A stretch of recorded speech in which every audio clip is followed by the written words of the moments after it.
into RBLR, the home of Tampa Bay's Reveler Sports. Hello, everyone listening out there tonight and possibly tomorrow morning. This is RBLR Sports, specifically the RBLR Rowdies today. This is James Knowles coming to you from a somber evening, and I've got Yurika Wheeler with me, our producer. Yurika, we ask it every week, how you doing, how you feeling? But I feel like we're kind of in the same place at the moment. Yeah. It's we'll be able to celebrate this team as pain kind of subsides. Time heals all wounds, I guess. But with so much emotion, so much excitement and anticipation, and then ultimately we'll get into what the game was. But ultimately, disappointment in the final score. But on one hand, what a great season, and I'm sure we'll get into all that. But on the other hand, too, what a heartbreaking loss this was. It really was. Yep. There is so much to cover tonight. I don't know exactly what we'll be able to get to afterwards. We're going to have to see. But yeah, before we do anything, I do want to ask everybody, please, if you would follow RBLR Sports on Instagram, on Twitter, and on Facebook. We are on all those platforms and more if you need them. So let us know. And please, of course, like and subscribe to our podcast on all major podcast platforms so that we can get the word out about, not only our show here at the Rowdies Beat, but there are a lot of good guys covering the teams around Tampa here. And if you want to hear about the Bucks, the Lightning, the Rays as well, tune into those.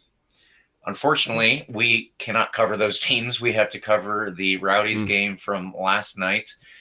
The Rowdies lost at the final hurdle of the USL Championship final. And it was in front of 7,590 fans, I believe. If I am wrong, Yurika, please let me know. But I think that's what they announced over the speaker at the game last night. The first half really kind of blew us up, and we could not come back being down at halftime 2 weeks in a row. Unfortunately, we did that against Louisville City, but that was something of a miracle, and to do it twice in a row, I think, would just have been too much. And, it kind of turned out that way.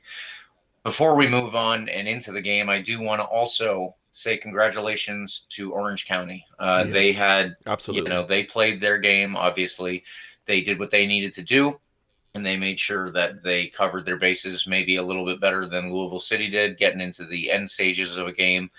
And even beyond what their plans were laid out to be, I think the Rowdies still had plenty of chances, but their defensive unit has earned possibly team of the season performances just from this one game. But teams of the season were already announced, so unfortunately they do not get to be considered at this point. I will give them, like I said, my congratulations, and congratulations to the couple of fans that came in with them. They hopefully had a good night too.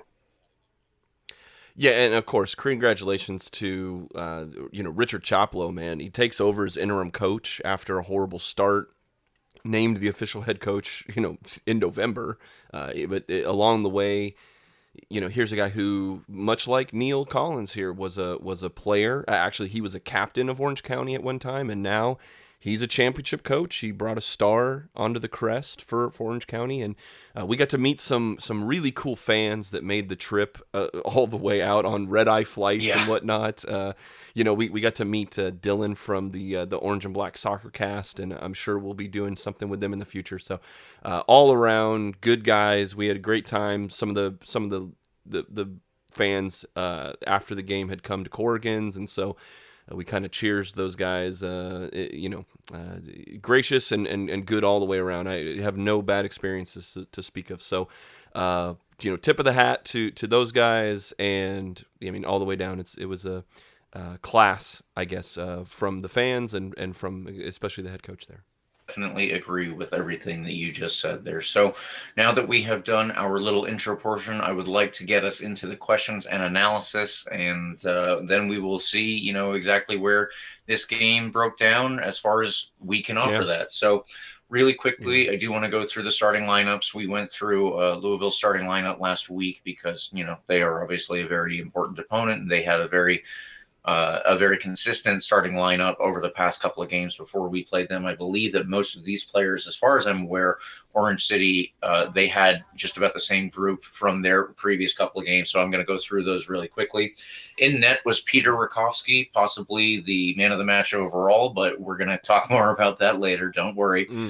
Kevin Alston at left back, Robert Kiernan and Michael Orozco, the two center backs, Brent Richards at right back, Ryan Alosky, Tommy McCabe, Dylan Powers, and Miko Kuningas as the midfielders. Eric Calvillo and Ronaldo Damas were the two up top, although Ronaldo Damas did seem to be playing on his own for a good portion of the game. And the Rowdies, we had a couple of changes based on what had happened over the last couple of weeks to our starting lineup this past game. So up top, I'm going to do it in reverse order. Jan Ecker, Steven Dos Santos, and Sebastian Guenzati were listed as the three strikers. Obviously, Jan Ecker was in a role where he was playing up top at times and he was playing midfield at times. And I even saw him on the back line at times. He was absolutely everywhere. A man on fire last night. But behind them were Sebastian Dalgard at the right wing back spot, Lewis Hilton and Lawrence Wyke, and Leo Fernandez at the left wing back spot. And the starting back three were back to normal. Jordan Scarlett, Forrest Lasso, and Aaron Guillen all played this game from the start. And then, as we mentioned last week, Evan Loro had an injury. We weren't sure if he was going to be able to play this game, and unfortunately, it turned out that he wasn't. So Rico Rosarena got the start. And I guess that there's some controversy about how he played tonight. We're going to get into that as well. But it was good to see him at least come out there and show the confidence that is needed to step up in a finals game. I definitely will argue for that in addition to what we cover later on. But yeah, that was the starting lineup. Going to get into the actual meat of the game now. And I think, the first thing that I noticed out there, Yurika, was the first 15 minutes was all the Rowdies. And I mean, not necessarily it was all chances for the Rowdies. But I don't know how much possession Orange County had in those first 15 minutes. I really wish I checked my phone. If I had to guess, I would say it was between 90 and 95%. And you picked up a statistic off of Twitter that I think will back me up here. Yeah, of course, the great Derek Sharp. Follow him on Twitter. Amazing, good. He's on the Rowdies beat for, and so he had tweeted that in 5 minutes, the Orange County had not completed a pass in 5 minutes, and to go on from that about what are we, 20 minutes in or something like that, not even, maybe 20, 25 minutes, the Rowdies did actually own 78% possession. So I would assume it's even larger than that. So maybe, I'm with you, maybe not 90, but definitely at least 80% of the time they owned the ball. And of course, the first 15 it was looking really good, guys. We were attacking from the wings, creating chances. We talked about owning possession. And on top of that, they were putting out fires defensively on counterattacks.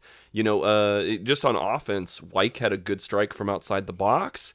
He was making good passes into the box. I mean, we could kind of see the offensive strategy, and it didn't really change much at least in the first half, where it was just like, all right, we're going to get Wyke and some service into the box. Dos Santos had a good chance off an errant pass, but couldn't make a crossing pass connect. Dalgard had a good chance. He sailed one over the bar, but this is just in the first 15 minutes. We're creating really, really good opportunities, and a lot of that is because we snuffed out everything they did, and we had good possession, good pace. I think that all of that, our possession and pace, I think that also leads into the reason that I would say OC had so little of the ball is because they really couldn't connect passes those first 10 to 15 minutes. The Rowdies' press was so strong that I don't think that they were really giving OC the chance to do that. And Derek Sharp, as you said, please give him a follow. He's very good about this kind of stuff. He tweeted that they had not completed a pass in all that time. Yeah. So, it's obviously off to a good start here, but unfortunately the game does not just take place in 15 minutes, I guess. When we keep going through it, things were starting to pile on in a negative way. And it started, unfortunately, with what was actually a very good chance for the Rowdies. Well, before that, I should say Forrest Lasso got a yellow for something that I didn't actually see at the time. It came back up to us later, but Yurika, you did also have a bit more of information on that.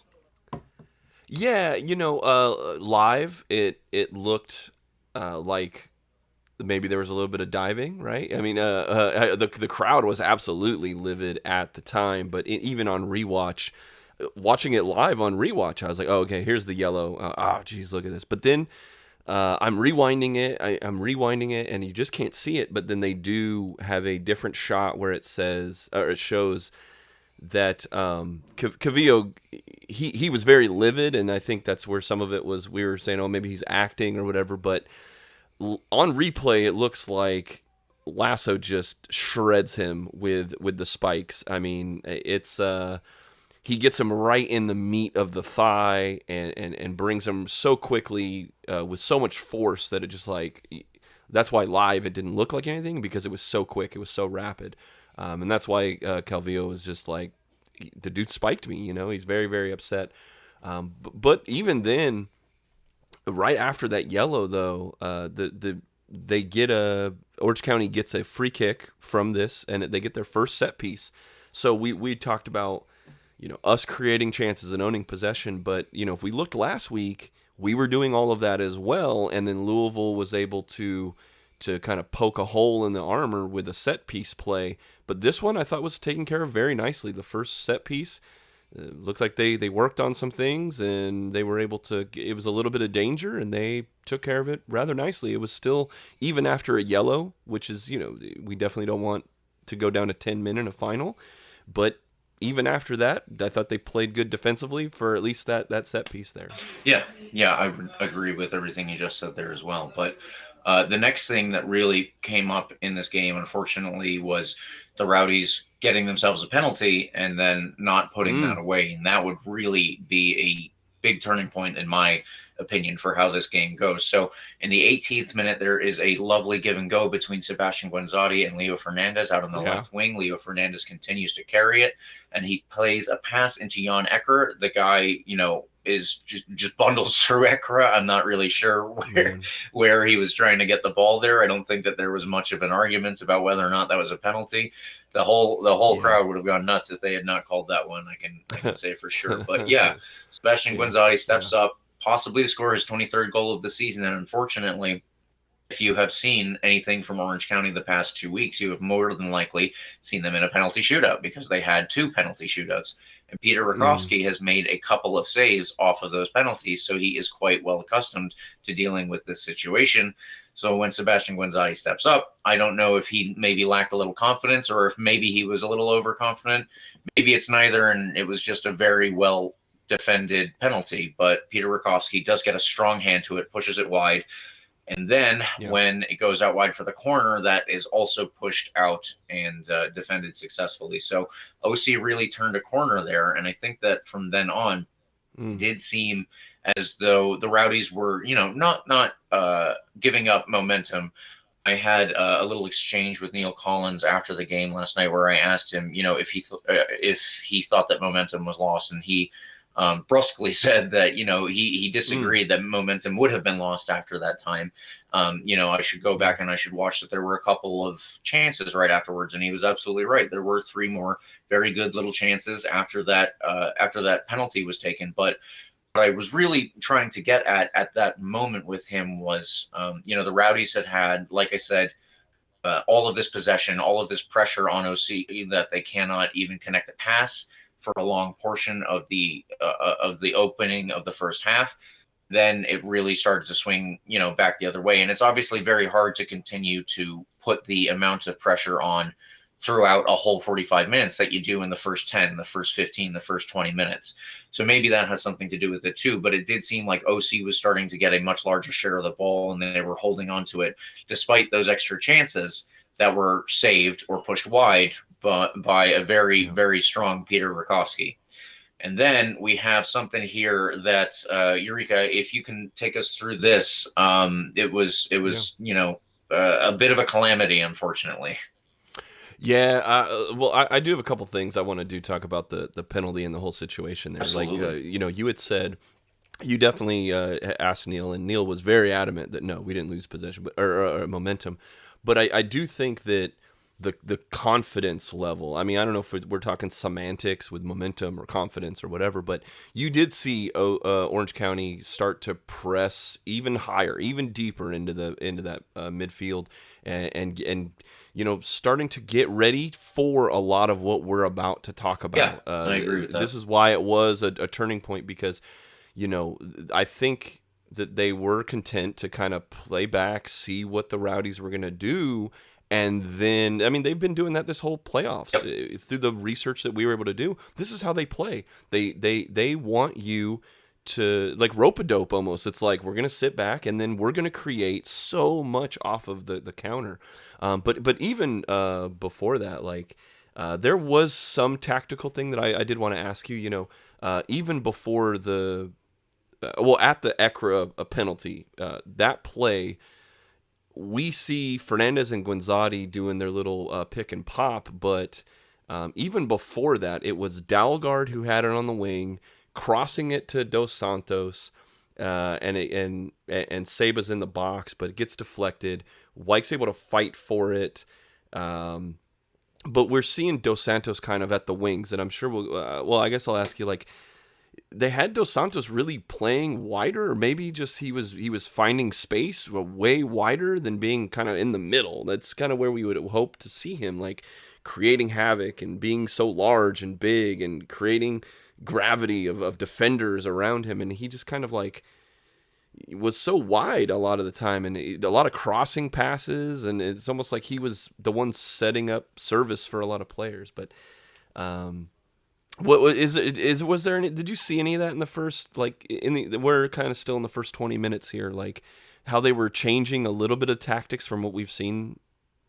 Well, I would say, Steven Dos Santos being out more on the wing than we're used to, let's say, that was probably something that would have come down to an in the game scenario. Okay. If I had to, Okay. make a less than educated guess, let's say. But Okay. I think that Steven Dos Santos is obviously such an important attacking piece for the Rowdies, because I've heard this from 3 different sources, so I hope I am not directly quoting somebody word for word here, but when he has the ball at his feet, nobody can take it off him, and he has 3-4 defenders trying to come towards him because he is able to absorb all this pressure. And then he can keep the ball and try and find somebody else with it. And I think that in this case, he is dealing with 2 very good defenders. We should definitely point that out. Even if Michael Orozco and Rob Kiernan weren't, the defender of the year level, or on the USL team of the league level, they are very good defenders. And I think that, the way that Richard Chaplow had them set up, along with the 2 midfielders in front of them, Tommy McCabe and Dylan Powers, was really to try and make sure that Steven Dos Santos, who, as we've noted, is, a very important threat for the Rowdies because of his ability to drag players into his own orbit and away from the orbits of Steven Dos Santos' teammates. So I would say, if they were able to corral him out wide, that's obviously going to impact the way that the Rowdies are able to play through him, like they usually want to do. Yeah. And if you're noticing him going outside, all of these times that we did see him do that, it's got to be, I would imagine, just based on that's where he can find the most space. And then, maybe Sebastian Guinzotti can try and switch things up and move his runs in different ways too. But yeah, I'm thinking you're creating more space by bringing him outside of the box, and then that frees up running spaces for maybe Leo and Seba and maybe Jan and all this kind of stuff. Yeah, Jan Ecker was definitely a big recipient of the accumulated space, let's say. Yeah. Well, and the other thing I was going to say before we get into, and I will set up the first goal here, but I have to ask, like, do you think there's any thought that Seba wouldn't be the guy taking that penalty? I know Neil was very quick to point out, like, he may have had a couple missteps recently, but over the length of time, right, that he's been here, he has been consistent. So with those little recent missteps, do you think there was maybe any thought at all of not having Saba take the penalty here? Personally, I would say no, and I have Yeah. not attended any of the training sessions. I know that other people have been able to do that for, their podcasts, their newspapers, whatever it Yeah. would be. But maybe they have a little bit more insight as to what the Rowdies might or might not be doing at practice for their penalties. I unfortunately don't have anything to say there, so I can only go by Okay. what I have seen in games, and that is, Sebastian Guenzati steps up to take every penalty that he is on the field for.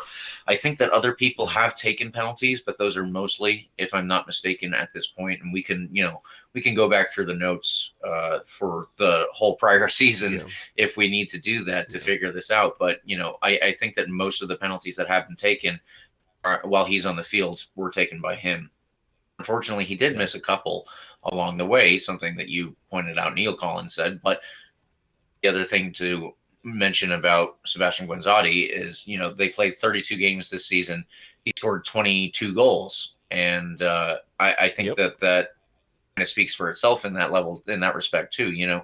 We have pointed out that Sebastian Guenzati at times is wasteful. And, there have been a couple of instances, unfortunately, in games when I believe there was one, it might have been the 6-0 against New York Red Bulls 2, when, we didn't actually score a bunch of those goals until later on in the game. And in the early moments, I thought that Sebastian Guenzati had a couple of big chances that he put wide or, just flubbed his lines. And that's something that, we have mentioned in the past, but despite all that, he still has come up with 22 goals. So you're going to back him anyway, to do that, in my opinion. Like I said, if there's something in training that's invisible to our unattended eyes, then, fair enough. But otherwise, Sebastian Guenzati would be my choice all the way. Yeah, I agree. I don't think there was any doubt that he was going to be, but I've heard it. We hear that we try to stay on the pulse, and we've heard some chatter. There's a little bit of second guessing, but I don't think there's any second guessing when it comes to Neil Collins, who's taking his penalty shot. Yeah. So, but let's get to the 25th minute. Rowdies give up the ball in their own box, and man, did they pay for it. I mean, it starts by actually ending a Rowdies chance. Dos Santos is on the wing, like I had kind of foreshadowed here. Dos Santos on the wing, finds Ekra at the top of the box with Dalgard open on the right side, but Ekra sets up his shot, and it's a slow rolling. It's a huge opportunity. Ekra hits a slow roller towards Rakowski. Dalgard's even kind of like hands outstretched at Ekra, like, oh, come on, man. And even Saba, who was streaking from the left side, possibly to get like a rebound or something. He even kind of like points at Dalgard like, this was an opportunity we missed. But little further down, so now OC's got the ball, or Orange County's got the ball. They get it down. Ryko makes a save. They get a good stop. But then Ryko rolls the ball to Aaron Guillen, who's trying to advance it to Wyke. Wyke passes it back to Forrest Lasso, who pushes it horizontally to Scarlett. And Scarlett has a defender. There are 3 Orange County guys. They are pressing up. Again, this is right after that penalty. We're not even 10 minutes after this penalty. They are pushing far, far deep into the Rowdies zone. So Scarlett's got a guy right in front of him. He can't really see anything to advance in front of him, and he lazily kind of passes it towards Forrest Lasso, but Lasso's not there.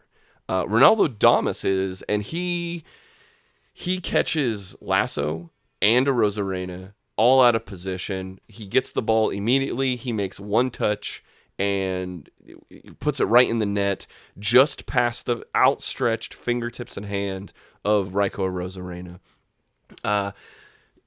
Lasso attempts to console Scarlett. Scarlett immediately after making this pass crumples to his knees, head in his hands, just fully aware of this mistake. Ryko Rosarena, after diving for the ball, gets up, head to the sky, and just screams. This was a huge self-inflicted wound. Again, we've seen in 2 weeks now a self-inflicted wound that ends up with a scoreline. And James, what are you thinking? I mean, we're sitting here in the stands at different angles, and it's on the far side and all of a sudden it's just 1 second you blink and we made a save, you blink and there's a ball in the back of the net. Yeah, that is unfortunately how it went. Yeah, the goal in my perspective came from, I guess this is something that I had mentioned with people talking about Rico Rosarena getting the start. Maybe there is a height difference, I should say, between him and Evan Loro, and his, fingers were right underneath the ball. So the thing that maybe people would say in the case of it's unfortunate that Rico Rosarena had to start is that his fingers are literally just not, that much longer than they are, and Evan Loro's are let's say a knuckle longer, that he could have gotten something on the ball. But this is not on the goalkeeper in any way, shape, or form, as far as I'm concerned. Now, I am not a goalkeeper coach. I do not have any training growing up as a goalkeeper. So it's maybe possible that somebody who does have that training would be able to tell me, no, the positioning was wrong, something like that. I personally don't see it that way. And I don't think that Rico Rosarena is in any way, shape, or form responsible for this goal. It does, unfortunately, come down to someone who has been a very, very consistent performer for the Rowdies, someone who, I hate to say you have to shoulder this blame for that reason, but, things like this do happen. And when something like that happens, you do have to, you don't have to, go and assign blame as like a point system. Like you get 10 points deducted from from House Jordan Scarlett or something like that. Oh, but, no. Yeah. It is the case, unfortunately, that here this is entirely on his back pass being just insufficiently strong and probably misplaced to begin with. I'm not entirely sure that you want to go across the net when Ronaldo Damas is there. What I'm thinking, based on having looked at it again, is possibly for some reason he just missed Ronaldo Damas being in that position where he could intercept the ball so easily. Yeah. Rico Rosarena was probably the best pass backwards, because Forrest Lasso was all the way across the 6-yard box and was running to try and get in front of Ronaldo Damas when he stepped up to take the shot. So either you lay it back to Rico Rosarena or you just clear it up and you don't take that chance. But the Rowdies usually do not do that. They are a team that is focused on possession and trying to build out of the back for the most part. Something I appreciate as a fan of that style of soccer. But if you don't have any options, and maybe lay it back to Rico, let him clear it out. I just think, unfortunately, Jordan Scarlett made the mistake of not seeing somebody in a very dangerous position. So that's what I can take from it. And maybe he has, something else that we might or might not hear down the line. I can't even tell you at this point. I do want to say, though, Jordan Scarlett has proven himself to be an elite defender at this level. He was on the second team all USL league last year. He didn't make it this year, while Aaron Guillen on the other side did. I gotta say, I think that Jordan Scarlett still deserves a ton of plaudits for his defensive play and, what he does when he has the ball as well. He's usually so calm with it, and he usually creates, very, very nice beginnings to plays. He's not, the one who has the beautiful pass to lay somebody on. He's not the one who beats people on the dribble, whatever the case may be, but he's usually a very calm presence, and it's unfortunate that we were unable to get that throughout this whole game. But there you have it, and that is us at 1-0 down. And unless you have anything else on this one, Yurika, we have another goal, unfortunately, to talk about a couple minutes later.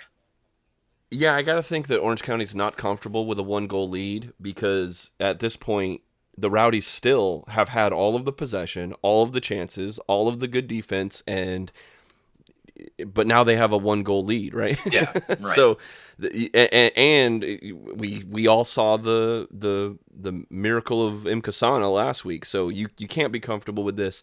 And immediately the Rowdies create another chance. Wyke has a good service into Dos Santos, in the middle of the box, right, where I think he's very dominant, and then Dos Santos heads it to Seba. Seba has a little half second of like his first touch isn't completely ready to go. It's kind of on his left foot. He needs about a half second to get it to his right foot to set up his strike, and that gives Rakowski a half second chance. But Seba just fires it, and it's 1-on-1, and unfortunately Seba again puts it on target, and it was a great opportunity and a great shot and a great setup, and it just wasn't there.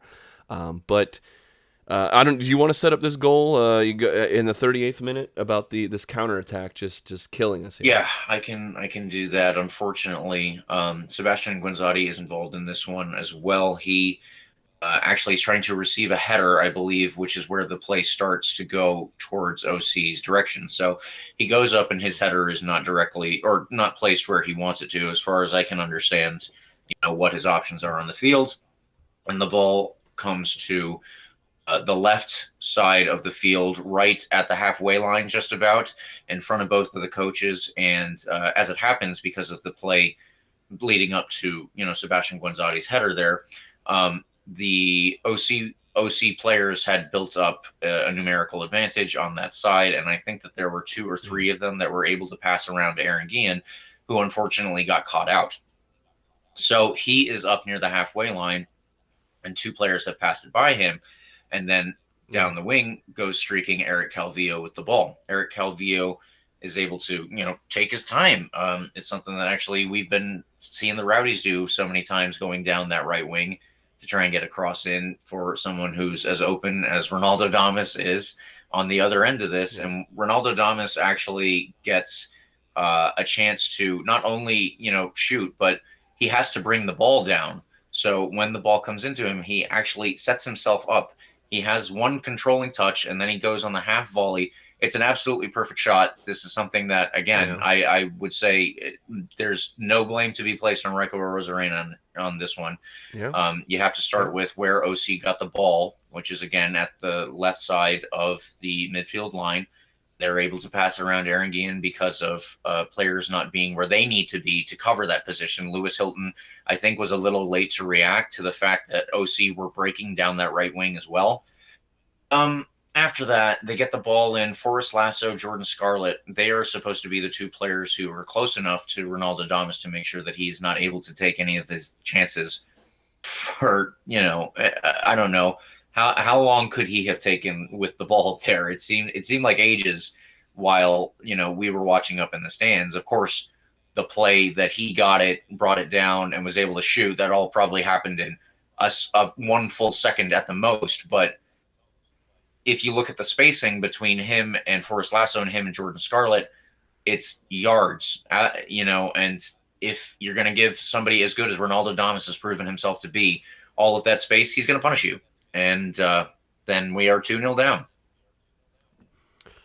Yeah, unfortunately, on the break, Scarlett and Lasso have their backs turned back. They're sprinting towards the net, so they have their back towards the ball, really. And just Damas, again, this is the one guy that we do not want to have the ball in any sort of space. He can create his own space, let alone giving him room to work inside the penalty area, and he just buries it. And again, Rico, he got an arm on it, or he got a hand on it. It just was so powerful. Couldn't do anything. I mean, I don't know, short of having pads on your hands, you were going to do much with that. And at this time, Al Lang is not silent, but definitely stunned. It still feels, I think it's important to say that it still feels like the Rowdies are quote-unquote playing better, but again, you cannot argue now you are 2 goals down at just before the half.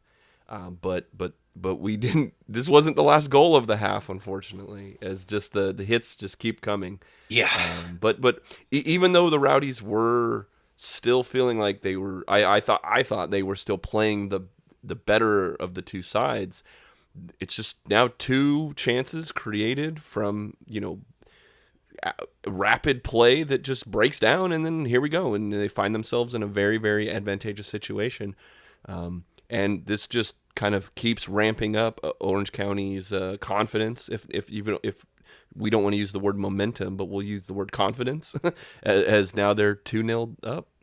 Yeah, this was definitely something that I had in my personal notes on my phone while I was watching the game. I didn't want to bring a pad and paper or anything, look like some kind of soccer nerd or something. But I was taking notes, and I had that OC were taking over more and more of the game. Again, it wasn't anything that the Rowdies were losing possession at this point, and certainly not in the percentage game when they had so much to begin with. But it was certainly the case that OC were applying better pressure, I think, than the Rowdies. It was more effective, let's say. And the other thing that I would point out is that OC was starting, to connect those passes that were completely missing in the first 10 to 20 minutes. And, that ultimately leads to the final break before the halftime whistle goes. And, it is ultimately a foul from Lawrence Wyke. Fouls obviously are a part of the game, and you can't say that any one foul is the stupidest foul you've ever seen or something like that. I don't even think that Lawrence Wyke's was necessarily that bad of a foul to have conceded. Oh, he definitely didn't think so. He didn't think so. He thought. I mean, he's yelling at the referee like, "He kicked me. Yeah, he kicked me." That's that's exactly right. And it's not something that I can necessarily say. Lawrence Wyke.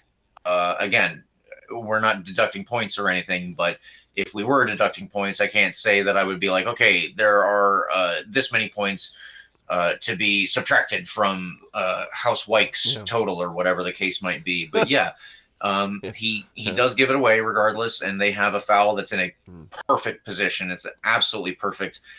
If I had to dock Rico Rosarena on his performance at all past evening, it would be on this goal for 2 things. One that he can control and one that he cannot. So in watching it again, I do have to say that I don't know how well positioned the wall was. I think that it was pretty easy for Miko Kuningas, who actually took the free kick, to bend it around them. Now, bending the ball around a wall specifically is a very hard skill. It is something that people take, their whole lives to master. And there are all sorts of different ways to try and get a good bend. I should say good angles of a bend. I shouldn't say that there are different ways to, get every particular one, but different ways to put it around a wall. And Miko Kuningas has it, I think, just about head height.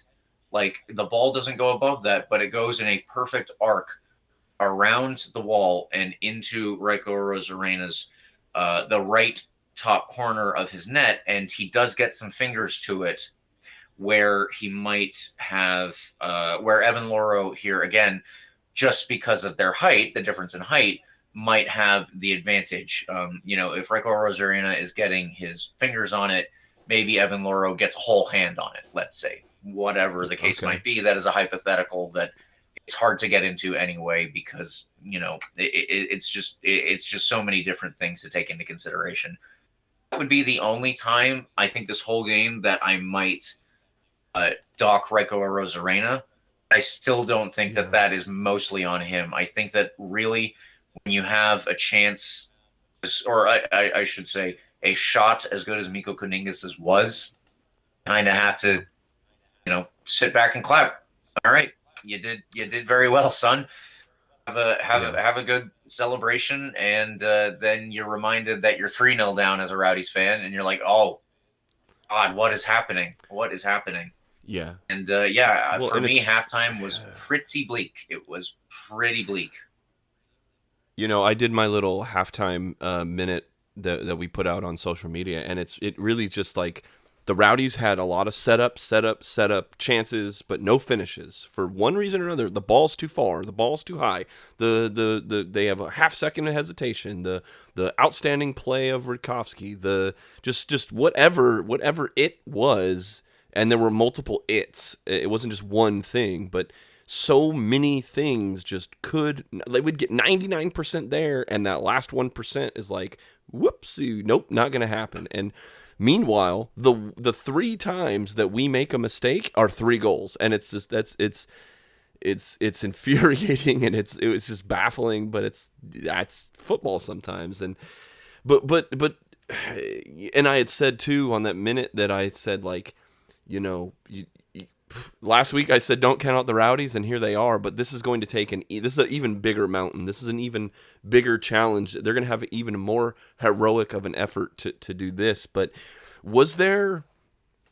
they are creating chances. They are creating momentum, their own, what we would call, I guess, momentum and forward play and things like that. But personally, what did you think the Rowdies were going to need to do to even get back in this game and have a shot at it at halftime?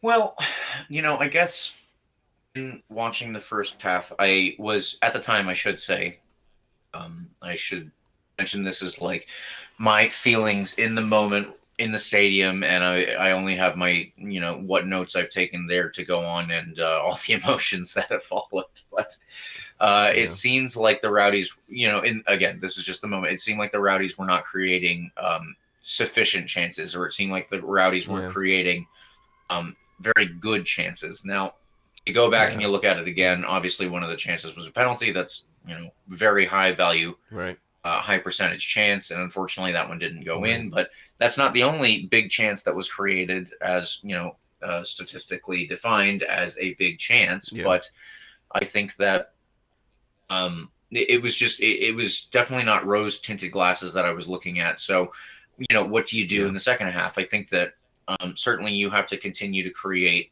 the chances that were being created, but also maybe there needs to be a bit of a change. I thought, maybe a change at halftime was definitely warranted. I would say that, it's one thing to be 2-0 down. And you're like, okay, we've got 45 minutes, need to come back, and that let's see how it goes. I think that 3-0 down is extremely different, especially after having been down 2-0 and then coming back. It makes it, because it's one thing to do it, the miracle that was the game against Louisville City. You shouldn't have to do that week in, week out. That's not the position that you want to be in, because it's so hard to come back from that.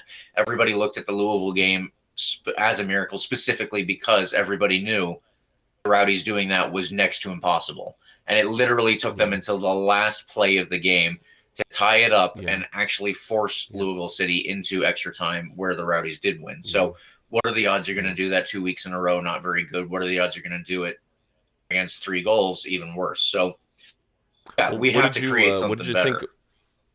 What did you think about Dayon coming in right at halftime? Dayon Harris was very good when he came on in the game against Louisville City in terms of his chance creation. Now, I don't want to necessarily say that he had the best game, because I don't think that his chances were brilliant.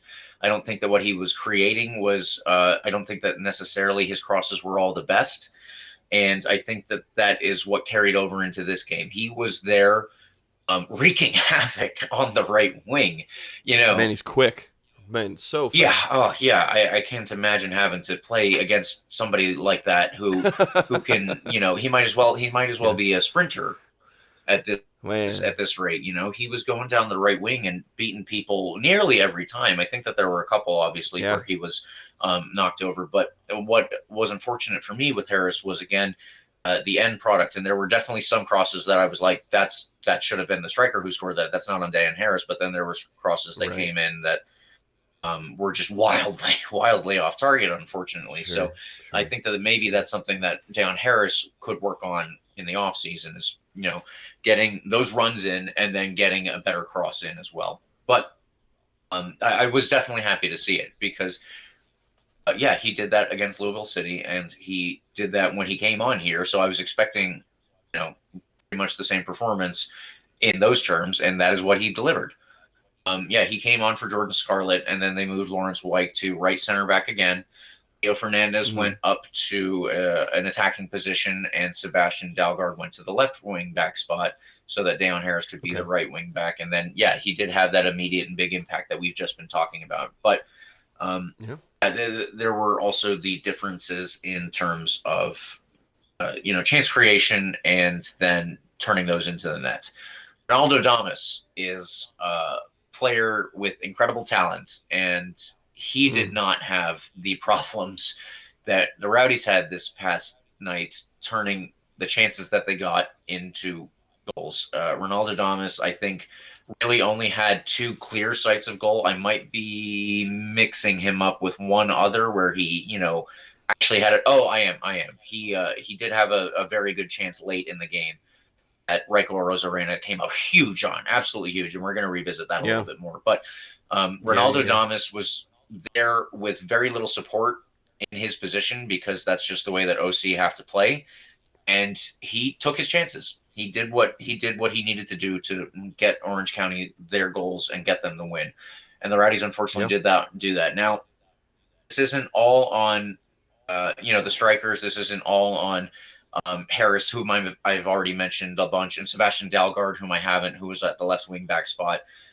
This isn't on any one group of players or any one player specifically on their own, because I think that they definitely needed to create chances themselves, but they also needed to get a bit of luck, and they really didn't get that. I think Peter Rakowski had, like I said earlier, possibly one of the games of the season for an individual player.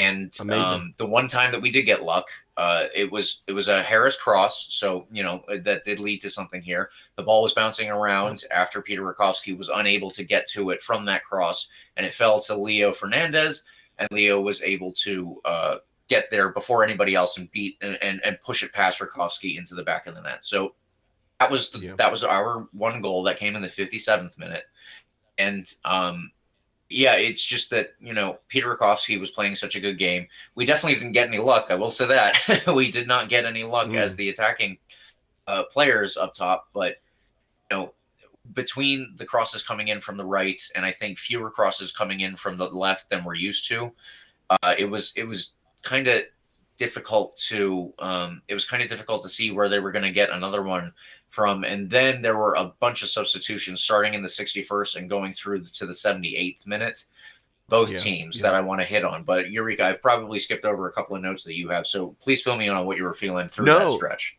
No, you got it at 57 minutes when they scored that goal off of the left foot of Fernandez. I mean, the crowd erupts, and you kind of had that belief that this could happen. Like in the last game, what made it so miraculous is that it was the 83rd minute when we scored a goal, right? Yeah, like our first goal came at the 83rd. So now we're seeing, we again on paper we're creating all this stuff, and then Deion comes in and space opens up. I mean, it's just they did a lot of the changes, opened up room and more space, and then here we go. It only took 12 minutes.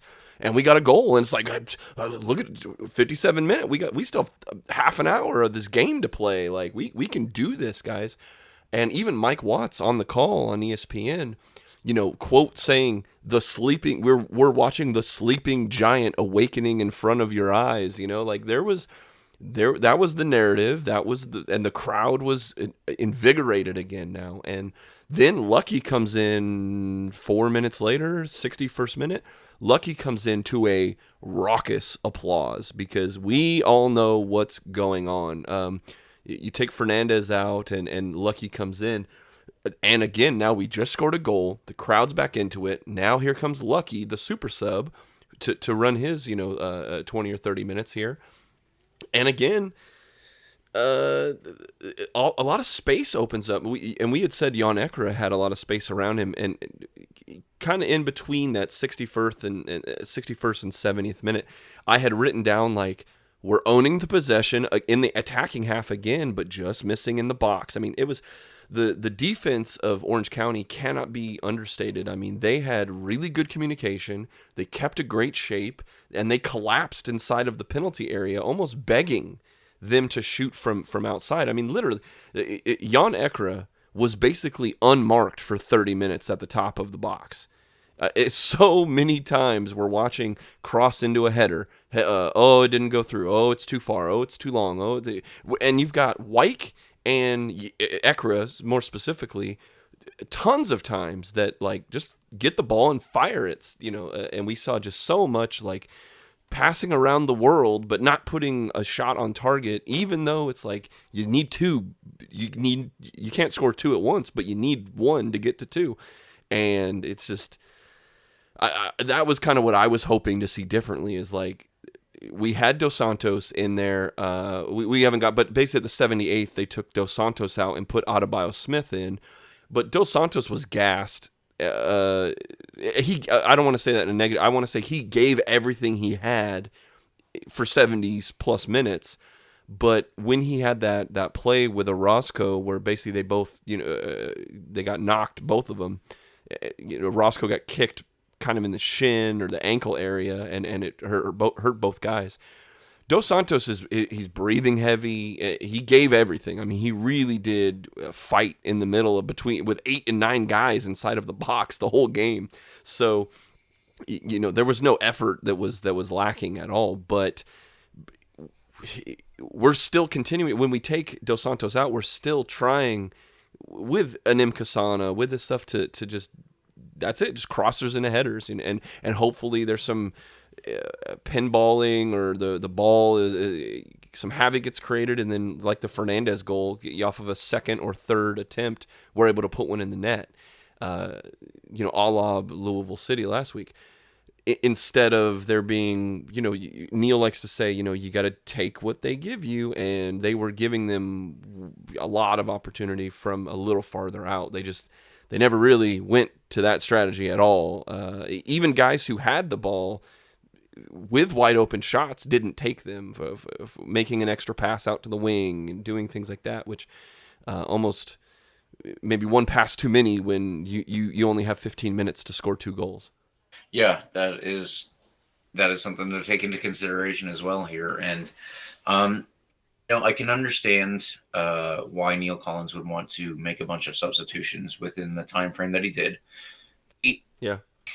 I guess the issue that I have is just I'm not entirely sure, exactly what the angles going for with them were. And I'm sure that, if he had time to explain what they were going through, it would be better concepts than I could even, try to explain in the game of soccer. But like you said, Lucky came on for Leo in the 61st. Now, personally, I think Leo Fernandez has a better success rate down the left wing than Sebastian Dalgard, as much as Sebastian Dalgard is a very good player and does beat people off the dribble plenty of times. I think that moving Leo back to the left wing back spot for Lucky, if you want to bring Lucky on, which I totally get, that would have been the thing that I would have assumed would take place, but maybe there's also something going on that we don't know about anyway.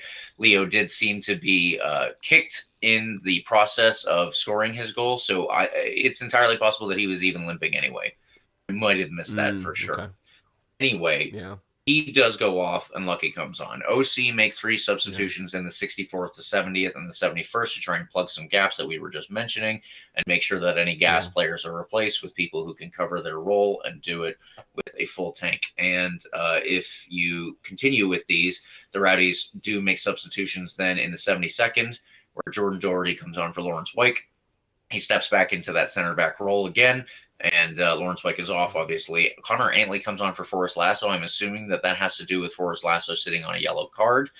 Connor Antley is very good with his feet as well. So he sat as the center back and he was able to try and dictate where the ball would go, kind of like a quarterback might. And, we're going to go over to this side and then over here, actually, we're going to go over to that side, what have you. And then the last one is in the 78th minute. Steven Dos Santos comes off for Jordan Adebayo Smith. I don't know if we've seen in the playoffs, but, at this point, you do have to throw everything at the wall and see if anything sticks. I just don't know if it seems as advantageous to me to take Lawrence Wyke off, who is a very good player at creating chances. Chris Hockman was on last week, and he mentioned that Lawrence Wyke is often a player who gets the assist to the assist.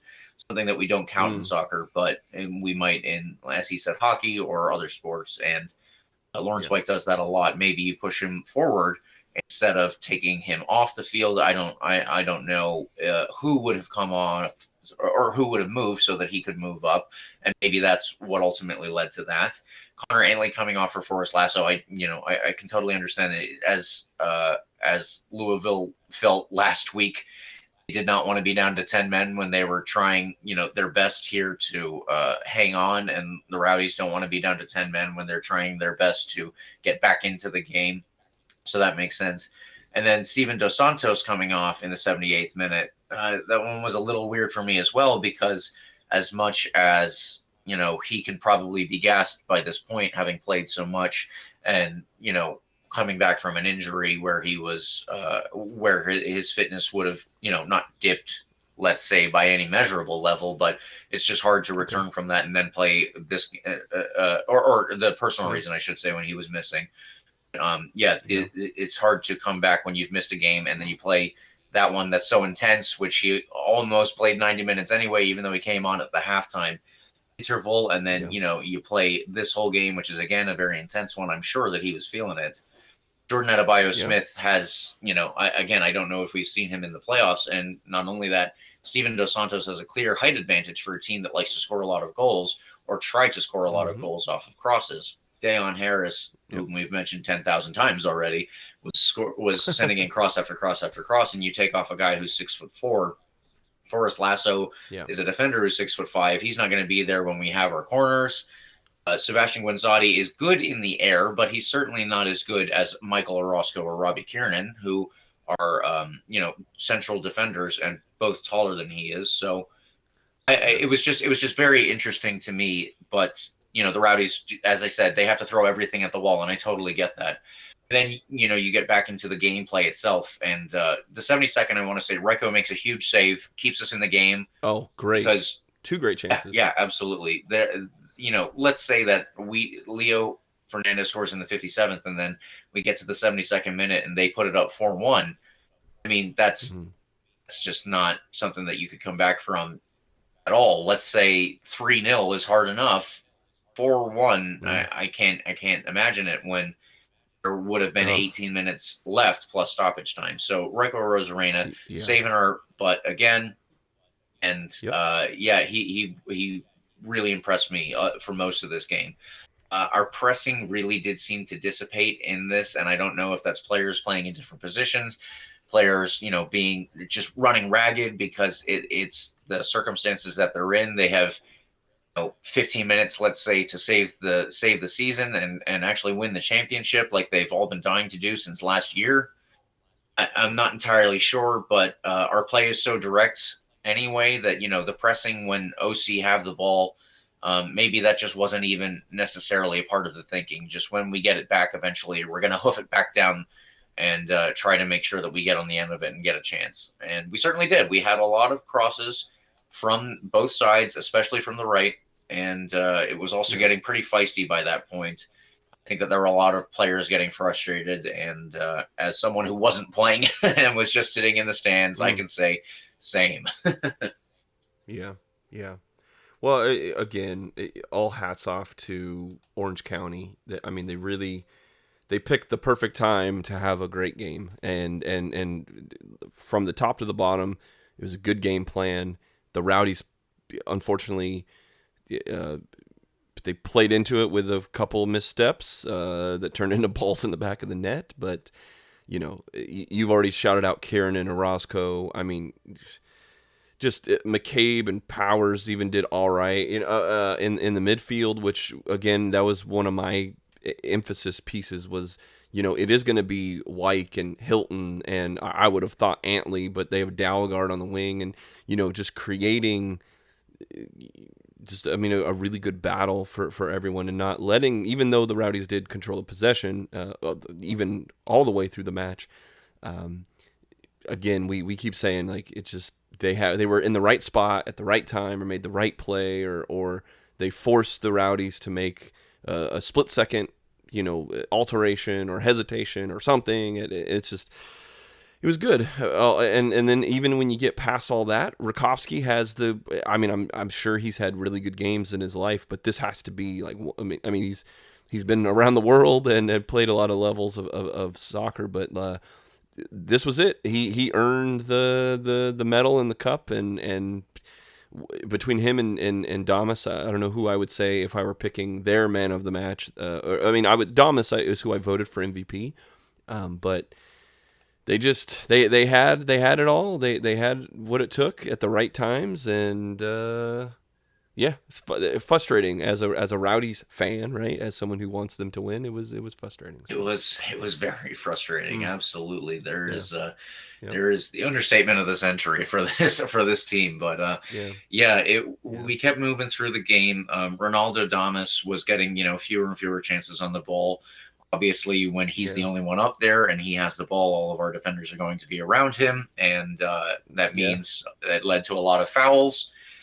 There was one finally that went uncalled, and everybody cheered for that half-heartedly. I think by the end of the game, the ref had made over 7,000 enemies, but that's probably just what happens in any cup final, I would imagine. Yeah. I don't have any other notes on this game. That was it. I mean, really, from the 61st minute, there wasn't much. We make all these substitutions, but it really didn't create the finality that we wanted, and ultimately that was the frustrating part. And then with OC even continuing, Orange County continuing to press forward, and Ryko having to come up big to not make it a blowout, even more than it was. That was it. That's. This is gonna hurt for a while. I mean, one day soon, I'm sure we'll be able to look back and we'll feel really, really good, and we'll revisit the amazing game that even got them to this, and hopefully that'll be the sweet taste in our mouth as we remember this season. Where so many good things happened, and I'll get to that in a few, but so many good things did happen. But tonight, I'm still feeling the hole in my heart, man. I agree. Yeah, there was an 88th minute chance that lucky the ball fell to him and he actually was able to direct it past Rakowski, but as huge chance. Yeah, as they noted, and correctly so, that was called back for offside, and that was really it. That the Rowdies were able to create anything that, they actually beat Rakowski. And unfortunately, of course, it comes from him being in an offside position. So the final whistle comes after Sebastian Dalgard shoots it wide. And, obviously Orange County all run onto the field. They're celebrating. And I got to hand it to them for the way that they played, the way that they have played the last couple of games, the last couple of months, because something that you had noted, they did not have a very good start to this season. They did not have much going their way, and that's probably why a lot of their players, despite doing so well, did not make it into the USL teams of the season, or any of the short lists for goalkeeper of the year, defender of the year, MVP, all that kind of stuff. But it's been very impressive to see them turn it around and play their way, and then win. Sucks for us, of course, but the final statistics were 59% to 41% in possession. That's for the Rowdies. 24-7 shots for us. Of course, you have to look at what was on target, and that was only 7-4. Then you consider that Orange County scored 3 of their 4 shots that were on target, and that makes it a little different. Moving into a couple of other statistics, I want to mention very quickly the passing, because that actually showed me a little bit of what was going on with the game here. So let's look at accurate passes really quickly. The Rowdies had 428, and OC had 293. Now that is a bit of a discrepancy, and the pass success rate, that was also a bit of a discrepancy, where the Rowdies had 85% pass success rate and OC had 77%. So that's something that's a little interesting, and I wonder, exactly where that breaks down for them. Well, in the midfield too. I mean, just we have been talking about the failure of the offense of the Rowdies, but defensively, it wasn't, other than the few mistakes that we have already gone over. Like, there was a ton of opportunities that just got snuffed out before anything could really happen. There was overall, that's why I still felt confident, even being down 2 goals. There was still a chance because defensively they were doing the job. They were getting it done, minus, again, a couple bad mistakes. But all in all, I think that's why you see like the passing statistics in our favor, because we just had more passes. We owned more possession, but also on defense, we intercepted the ball. At least we created more things, made them turn the ball over, things like that. It just off the top of my head, that's kind of where I'm thinking. Yeah, and there's one other thing that I wanted to mention here that might actually display a bit more of exactly what you just said, that, we had a lot of these chances that ultimately turned to nothing. If I go back to the passing statistics, the accurate long balls here, the Rowdies actually had 51-21, so 51 on our side, 21 for OC, and then accurate crosses. This is also kind of interesting. There were 46 crosses to 2 in favor of the Rowdies, but accurate crosses is 13-1. So you have to look at 46 down to 13 in terms of accurate crosses, and maybe that's not the best thing. But the real thing that I wanted to point to very quickly, tackles and interceptions. So I think that the Rowdies, won a lot of headers in the air because a lot of balls from OC's defense would have just been cleared out looking for anybody up top, like Ronaldo Damas, who actually isn't the tallest person, and then maybe Forrest Lasso, maybe Connor Rantley, both of whom are taller than he is, probably better in the air, are able to win those, get them away.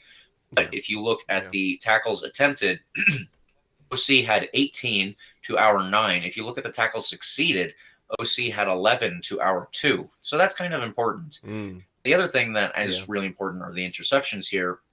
OC won that battle as well with 15 to our 6. So that obviously comes at the expense of all of those crosses that we attempted and did not get anything that really turned into any very good chances other than one that was offside, as we mentioned.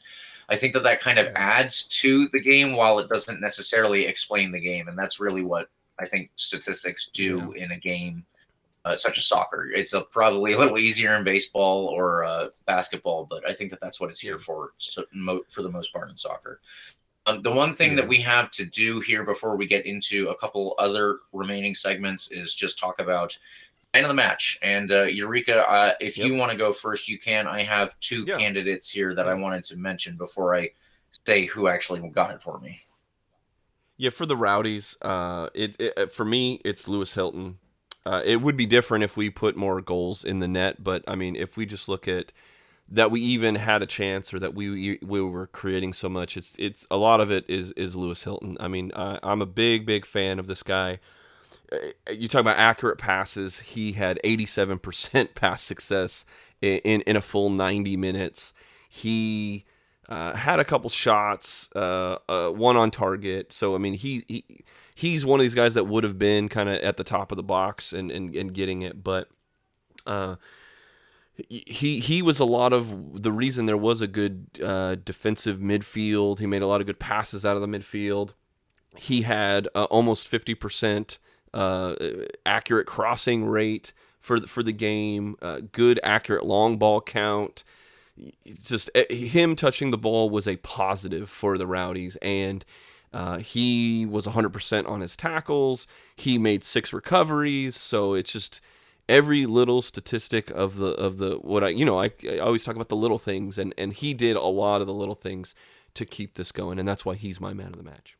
I think that's all very well deserved, and I do have to disagree on who does win it, but I think your assessment of his play is definitely accurate. For me, there were 2 players that I was looking at. Jan Ecker was the first one. I think that not only did he earn the penalty that unfortunately was not converted for us, but earning the penalty was just indicative of the play that he was displaying all evening for me. I think that he covered a ton of ground. He was incredible in terms of his link-up play, and his covering the ground, like I said, he just wasn't trying to link play in terms of getting the Rowdies into a better position on the attack. But he was incredible when it came to the Rowdies pressing game, and that's something that I have hyped Jan Ecker for all season. He was so good at this that, when nobody was back, I think that I saw him tracking back all the way to our 18-yard box at times. I know that there was a moment that I actually mixed him up for Jordan Scarlett because he was in Jordan Scarlett's position. And it was incredible to see that, a man like this would continue running at this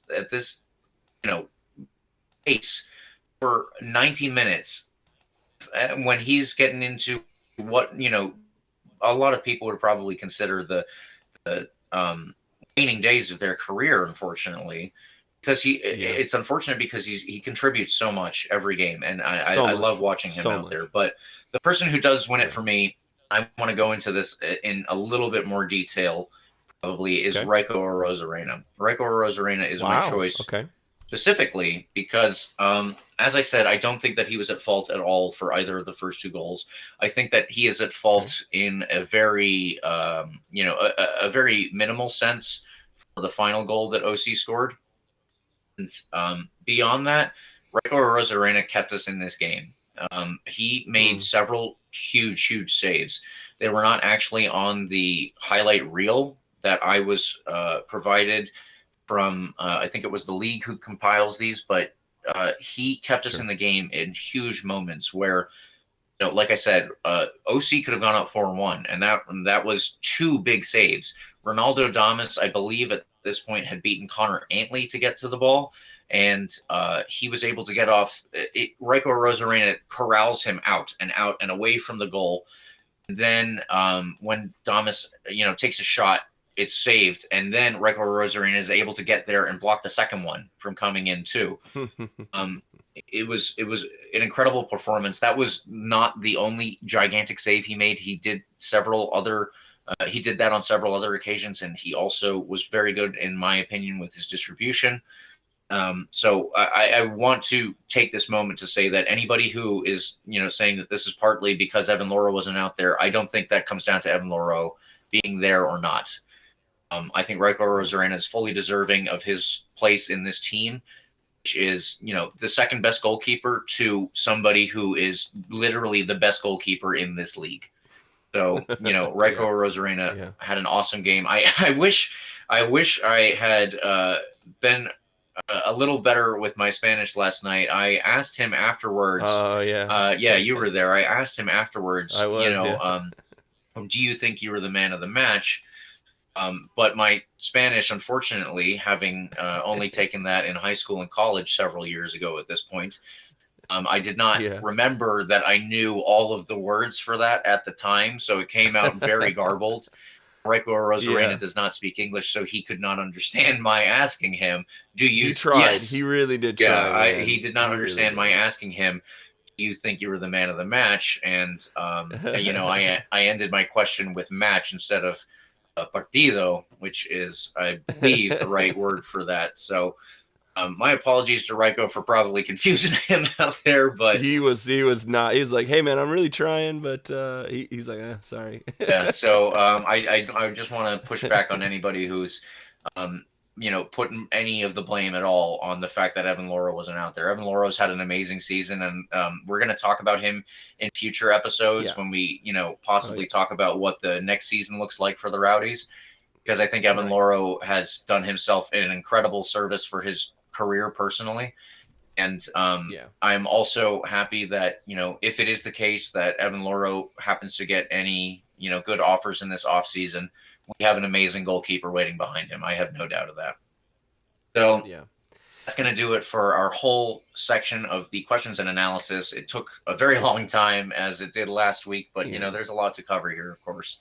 There was a lot. We didn't have any Twitter questions, which I totally understand, because who wants to be on Twitter right now after that one? Yeah. But I want to do a quick hot take and then go through, how we're feeling after the season ends for us, and then we'll go through our one more thing segment to let you guys know a couple things that the Rowdies team was able to earn over the course of this season. My quick hot take, I should say, is something that I kind of went over briefly previously. I actually think that it's possible the subs were a little bit overkill despite the conditions. I don't mind Dayon Harris coming on at the halftime interval, especially when he had done so well to create all of these chances against Louisville City last week. That's totally warranted. In my opinion, though, it seemed weird that a couple of the players went out who did, and a couple of the players came on who did in the dying minutes. I definitely understand that, this is dire circumstances. This is the end of the season, like the final game that you can play. And you either toss it out now or you'll never know how it could have gone. But I still felt a little weird on those. So I'll just leave it there. And Yurika, you can obviously add your hot take now. Yeah, it kind of goes into that. I mean, I really think that the game plan, we'll never know. I'm sure Neil will never, ever divulge, at least to us, what he was thinking going into this match. But I think that keeping Connor Antley on the bench, as much as I love Dalgard, I think that like Antley should have been in the starting 11. But I think that his Coach Collins's idea was they were going to, Dos Santos probably not playing the whole game, not playing the whole 90. I think that was already. I think he played longer than the game plan was. I think that they were going to try to go out there. They probably guessed that OC was going to do what they've always done, which is sit back, let the Rowdies own the possession, and they're going to get some chances. That all happened. So I think the idea is they're going to put 2 before halftime, just do what they did, which is a barrage of shots, a barrage of opportunity, and then be able to bring in Antley and even Steinberger, who was on the bench for the first time in the playoffs. Bring in Steinberger, bring in Antley, bring in guys that can be more of a defensive shoring up while you're and bring in Imkasana for Dos Santos and things like that. So you still have a little bit of firepower, but you have a more of a defensive mindset in the final 45.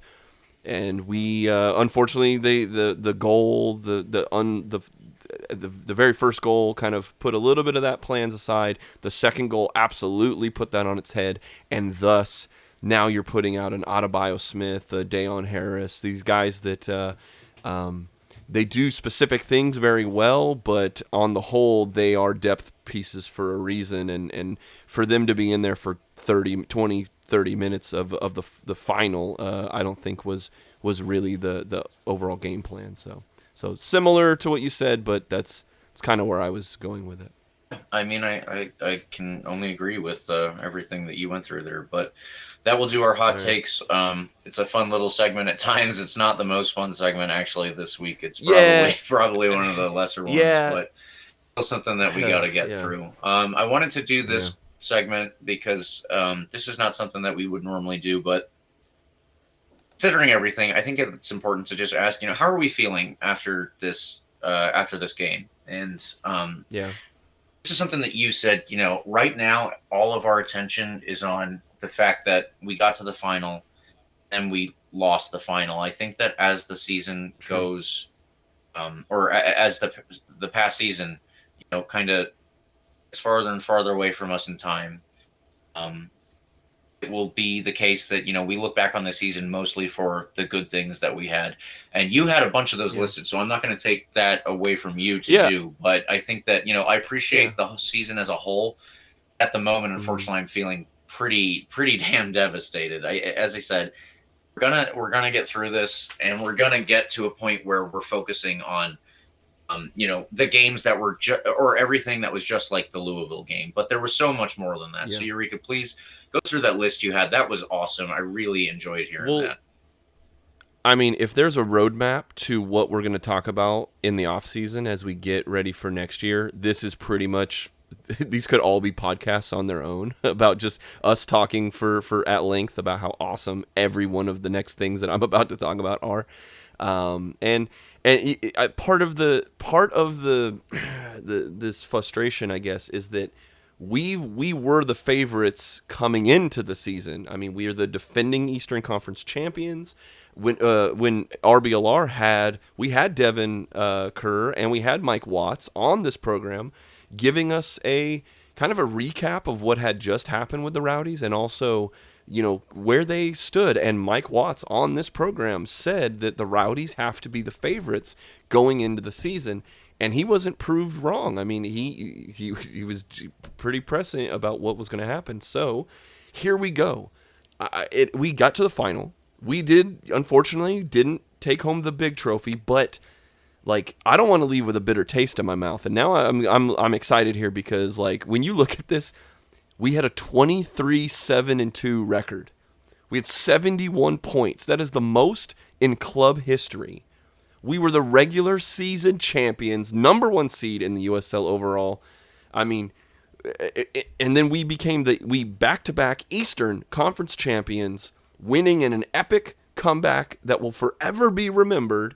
I had joked that like 3 times as many people are going to say that they were there when it happened. But you were there, and the mob was there. Those people will forever remember just that, and it happened right in front of the mob, and it's so great. Okay, it's just a great, and that's just a week removed, a little over a week removed. Forrest Lasso all year long was such a great defender. He wins Defender of the Year, named to the first team All League. Evan Loro, Goalkeeper of the Year. Sebastian Guinzotti, USL Championship MVP finalist, All-League first team. Aaron Guillen's on the second team All-League. The gaffer, Neil Collins, he wins Coach of the Year. Guys, we had almost a 9-game shutout streak, 891 minutes. Yeah, 891 minutes of a shutout streak. Along the way, we had 15 clean sheets. There were so many of them. We even collaborated with Cathedral Clothing and Dan Indonino and Casey come up with a wonderful T-shirt. We were able to donate some money to charity. I mean, just looking at some of these guys here, Leo and Seba crossed 100 appearances for this club. I'm pretty sure there was a couple other guys that at least got 100 appearances in the league.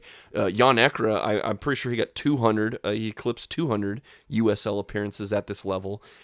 So just when you hear all of that, I know it hurts right now. I feel that pain, but if there's one thing I'm going to end on, it's that, guys, this was an amazing year by every metric except the one where we raised the big trophy, and I get that. But when I look back, even these like 2 minutes I've been talking right now raises my spirits just a little bit. Absolutely. And I know that as the pain gets a little further and further away from it happening less than 24 hours ago, we will. Those are the things we're going to remember this year. We're going to remember the back three killing it. We're going to remember Loro being the king in net. We're going to remember Sebastian Guinzotti just scoring at an almost historic pace, right? We're going to remember all this history and all these accolades and everything that we cannot possibly just fit into one list. Those are the things that we're going to remember. So that's my last thing. I had to leave this with a little bit of an uplifting message, but that's my take on this entire season, and I'm sure we're going to get into all of those things as the off season goes by. But James, does that even help you a little bit in your feelings right now, man? I gotta be honest, listening to that is so awesome. It is a great way to lift your spirits if you're feeling down. And if I'm like anybody else who supports the Rowdies, I think that there are a lot of people who are feeling down. So if you know anyone who needs a little pick-me-up, tell them to tune to this part of the podcast and listen to Yurika go through that, because it's really good. I think I'm going to clip it out. I'm going to clip it perfect. out, and it's going to be its own little thing. Like, if you don't even listen to the hour and 20 minutes we talk, at least here's 2 minutes where we're just talking about cool stuff. And that's definitely something that we will revisit this offseason. But yeah, all of those things are definitely important to remember. I think another good thing to point out, OC deserves this game for the way that they played and the way that they have played in the games leading up to it. They did what they came out to do, and they played their game absolutely to a T. I don't even think that they expected to get the 3 goals. So I hate it, but I have to give them their due. Well done to the boys in orange. It was actually blue this past weekend, but fair enough. Another thing that I wanted to mention, the fans for this club are absolutely awesome. I have been fortunate to come to a lot more games this year. I think that I've mentioned this previously. I wanted to start going to more games than I had been in the years prior, which was on again, off again. from when I graduated college and came back to the Tampa area. And I was trying to go in 2020, then COVID gets shuts it down, obviously, and I can't attend any.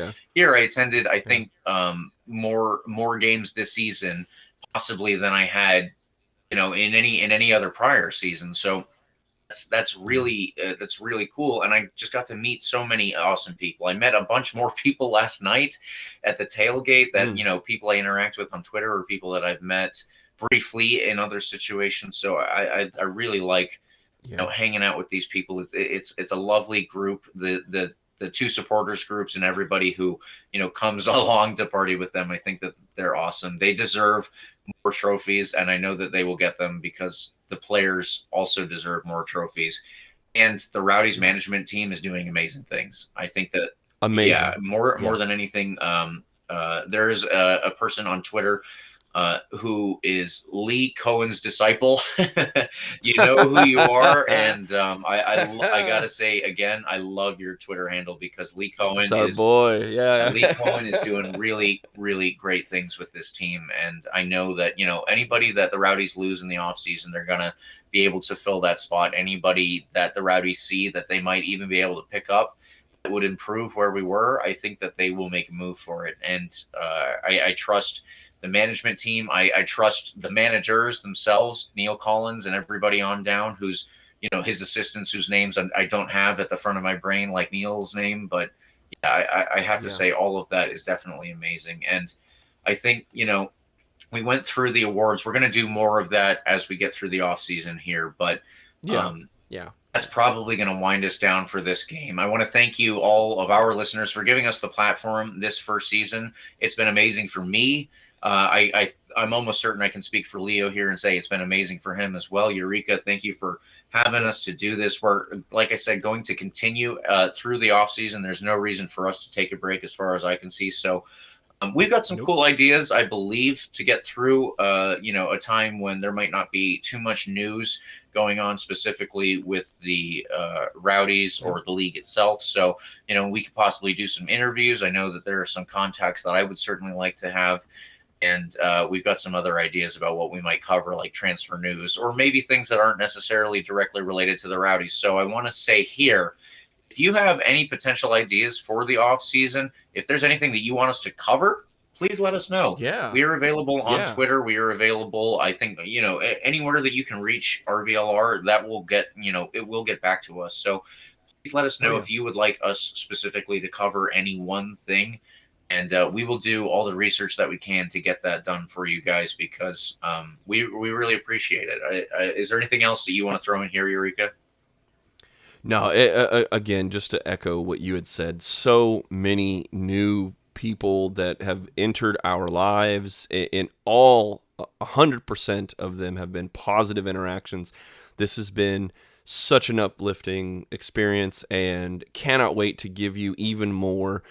So that's one thing that's been so I'm so gracious for, is that when I interact with people, either when it's at Corrigan's or before the game or after the game or whatever, is people are saying, like, they like what we're doing, and I can't wait to give you even more of what you want. So James and Leo killed it for you all year. I was happy to sub in when the few times a year that I did, and again, we are very, very committed to very good coverage of this team, this professional soccer team that you love, that we love. And again, I know it hurts right now, but you have made our lives better. And yeah, we just want to keep doing even more for you. So, all right, well, that is going to do it for our season this year. Like I said, just keep tuning in because we've got good stuff coming out. I want to thank all the listeners who have tuned in. Please get other listeners to do that, and you can help us out to get into their ears by following us on RBLR Sports or at RBLR Sports on Instagram, Twitter, and Facebook. You can also follow me if you'd like. I am most accessible on Twitter at RBLR James K. Yurika, I believe they can reach you on Twitter as well. Yep, I'm at Yurika, YURIKA, RBLR. All right. And of course, you can use the hashtag AskRBLR. Ask us what you want us to cover in the postseason if you have any questions. And otherwise, we will do whatever wacky and wild things we can find in the meantime. But yeah, please like and subscribe to our podcast on Spotify, the iHeartRadio app, Apple and Google Podcasts, as well as YouTube and all other major podcast platforms. So one more time for this season, but not one more time forever. Come on, you Rowdies. Come on, you Rowdies! Thank you for tuning into this presentation by RBLR Sports. On your way out of the stadium, please remember to like and subscribe.